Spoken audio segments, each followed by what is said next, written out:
Venus in Weskoppies, fragmente uit 'n lewensrefrein. Eenkant en alleen, so effe versteen, sit die arme, afarm vrou, verwese en verdwaas, sonder rigting of haas, herinneringe en herkou.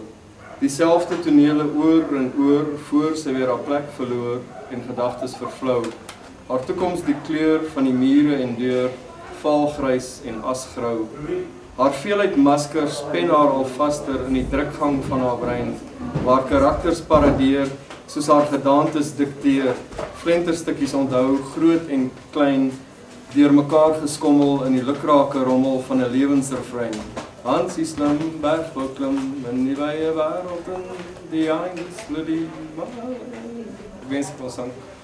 Lang gelede, nader aan die begin, was sy nog volwaardig godin, wat mans om haar pinkie kon draai, kon sy flikkers gooi en flankeer, en haar liefdeslewe rangeer, sodat geen haan daarna sou kraai. Nou moet eisige stiltes en kore spookstem kultus, die daverende stemme paai. I can't tell you why, oh no, I can't tell you why. Ai, die wat kos kraai, vandaan aan ons sal waai, oog gevlieg en laag geswaai, halfpad daarin omgedraai. Met 'n handvol kinders wat haar nie wil ken nie, kon sy eenvoudig nooit wen nie. Toe gee sy maar halfhartig oor aan die booze en die drugs en Matella se bearskin rugs.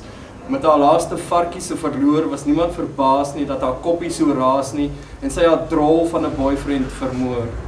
Simbamba, mamma se kindjie draai sy nek om gooi hom in die sloot, trap op sy kop, dan is sy dood. Maar van nou sit sy in tuur of vreemde besoekers aangluur en wonder wat elke nuwe uur mag bring. Niks kan haar meer bereik nie, of bring haar van stryk nie. Daar's 'n muur waardeur sy self moet dring. Sy laat dit nie blyk nie, maar wanneer niemand kyk nie, kan jy haar saggies hoor sing. To make you feel my love, love is a losing game. Oor die donkie is 'n wonderlike ding.